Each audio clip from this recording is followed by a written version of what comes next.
el día de hoy le vamos a presentar el artículo a investigar. El grupo está tratado por Jorge David Benjumea Redondo y mi persona, George Eliezer Beltrán Arango. El nombre del artículo investigador fue el siguiente: sistema híbrido de energía utilizando energía solar y de red eléctrica. Este artículo se encontró en la base de datos de Google Académico, donde vemos que fue citado en la parte amarilla por 988 citas. Este artículo no se encontró en la base de datos de Scopus, pero al menos buscamos la clasificación de la revista en Plugin.dex, que podemos ver que desde 2011 hasta el 2017, que tuvo una vigencia hasta el 2019, tiene una clasificación de C. Ahora vemos el resumen, que el resumen de este trabajo es el diseño y los cálculos para la implementación del sistema híbrido. ¿Para qué? Para tener una mayor calidad de energía y tener un mejor beneficio económico. Tenemos las palabras clave que son un sistema híbrido, energía fotovoltaica, un inversor multinivel y conversor buck. Bueno, el sistema híbrido de energía es la combinación de dos o más fuentes de energía para obtener una mayor estabilidad, equilibrio y control sobre la energía. En este trabajo, se trabajó las siguientes etapas, que son estas, las que vemos aquí en la parte derecha, y en la parte izquierda, en la parte derecha, tenemos el esquema de este sistema con un diagrama de bloques. Entonces, primero que todo, en la regla de los paneles solares, se buscó primero el consumo diario. Para esto buscamos en los electrodomésticos la potencia y el tiempo de uso de estos, en el cual los multiplicamos y nos darían el consumo diario, como vemos aquí en la tabla. Otra opción para encontrar el consumo diario es mirar en el recibo eléctrico, donde se nos muestra el consumo mensual.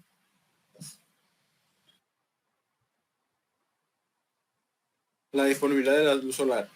En la izquierda tenemos una tabla proporcionada por la IDEAM, que nos muestra la radiación solar y la insolación solar por las diferentes regiones del país, entre la mayor, que es la Guajira, hasta la última, que es la costa pacífica. En este trabajo se escogió el de la región andina por tener una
Bueno, aquí para determinar la capacidad de la batería se hace una estimación y se obtiene que las baterías deben ser capaces de suplir el consumo diario del hogar por lo menos durante 5 días sin necesidad de recargarse. En caso de que la aplicación sea totalmente dependiente del sistema de paneles, se recomienda que para hallar la capacidad de la batería se tenga en cuenta esto. el consumo diario del hogar en amperes se multiplica por 5 veces, que serían los 5 días, esto entre el voltaje de la batería. Aquí, para los cálculos para el banco de la batería, es que esta debe soportar, la carga que debe soportar el sistema es de 2000, este viene siendo la potencia aparente. La batería debe proveer una potencia nominal de 2000 vatios. La autonomía de las baterías deben ser de 8 horas, y las pérdidas, porque en todo este proceso se obtienen pérdidas en lo que son los transformadores, en los controladores. Entonces, para obtener esas pérdidas se le añade un 5% a esa potencia nominal de 2000. Este es el cálculo que se hizo. Entonces queda la potencia de la batería de 2100 vatios. La energía que debe almacenar aquí debe ser de 16.800 vatios hora. Debe tener una capacidad de 350 amperes hora. Y como para el diseño de esto no se recomienda utilizar circuitos en paralelo debido a las diferencias de voltaje, entonces se utiliza uno en serie. Y para utilizarlo en serie se requieren de unas celdas. En este caso se seleccionaron 24 celdas que tienen este nombre, que van a proveer un voltaje nominal de 2 voltios, una capacidad de 350, esta capacidad es durante 10 horas, y a lo último va a arrojar un voltaje de 1.8 voltios. Estas celdas se utilizan más que todo para distribuir la energía a determinado nivel de tensión. Circuito de control de carga y cambio automático. Aquí este es un convertidor de CD a CD, es decir, corriente directa a corriente directa. Lo único que cambia es que el voltaje a la entrada va a ser diferente a la salida, cambia el voltaje. En este caso hay tres tipos, tipo Boot, Boss y FreeBAD. En este trabajo se escogió el convertidor tipo Boot, que viene siendo un reductor, debido a que el voltaje que arrojan los paneles va a ser de 53, porque tenemos los dos paneles en serie, cada uno tiene un voltaje de 26. Entonces, 26 más 26, eso va a 53 punto algo, y el voltaje que requiere la batería es de 48, por eso se usa el reductor, para reducirlo de 53 a 48. Aquí las cargas de batería y cambio automático de alimentación. Para la carga de la batería se utiliza un circuito y para el cambio de alimentación otro. El circuito para el cambio de alimentación se usan dos interruptores, dos interruptores, ambos son relé. El interruptor S1, que es el encargado de conectar y desconectar los paneles, el S2 es el encargado de conectar y desconectar la red eléctrica, y el S3, que viene siendo el de las cargas de las baterías. Este es el encargado de desconectar los paneles de la batería cuando ya esté sobrecargada. Esos dos circuitos se mezclan con el fin de ahorrar costos y asegurar que haya una coordinación entre estos dos sistemas. Bueno, aquí está el circuito de control de carga y cambio automático. Aquí vemos ya el circuito montado. Aquí están los dos unidos y aquí están los tres interruptores. El S1, que es el de los paneles, el S2, que es el de la red eléctrica, y el S3, que es el que está conectado de los paneles a la batería para cargarla. Aquí tenemos los intervalos de operación y en qué momento funcionan cada, cada uno de los interruptores y a qué voltaje se enciende cada interruptor y el otro está apagado. Y en qué momento tiene que funcionar el S3.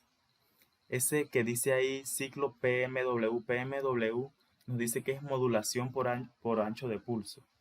Este lo que busca es, debido a que hay dos interruptores, cuando se enciende uno y se apaga el otro, para que no vaya a haber cambios drásticos en la frecuencia, lo que hace este es mantener una frecuencia fija. Por eso se utiliza el S3, que viene siendo el MOSFET. Aquí tenemos el circuito excitador o de disparo. Este es el circuito, este es el resultado de las dos etapas de acoplamiento, es decir, cuando se enciende uno, se apaga el otro. Esto no se puede hacer en un mismo intervalo de tiempo, se requiere un tiempo muerto. Para hallar este tiempo muerto se utiliza esta fórmula, que es igual a R0, que es la resistencia 0 por el capacitor 0, que son estos dos que tenemos aquí. Eso nos va a dar el tiempo muerto en unidades de nanosegundos. Aquí tenemos el inversor de potencia, que viene siendo un convertidor de corriente directa a corriente alterna. ¿Por qué se utiliza el inversor de potencia? Porque la potencia que arrojan los paneles a la salida la da en corriente directa y los aparatos que funcionan normalmente en el hogar funcionan con corriente alterna. Por eso se utiliza el inversor. En conclusión, todos esos cálculos, estos circuitos, es lo que se necesita o los cálculos que se hicieron para el diseño de estos paneles. Como resultado se obtuvo que estos paneles son viables utilizarlos, bueno, en realidad todos los paneles en lugares donde hay una alta concentración de radiación solar. Utilizar esto va a ahorrar en costo debido a que se va a utilizar menos lo que es la energía convencional y también se aporta a lo que es la solución al cambio climático. En la conclusión aquí obtuvieron que en sí la calidad de esta energía depende del voltaje que va a arrojarse a la salida de los inversores. Aquí se utilizó un inversor multinivel. Como se dijo anteriormente,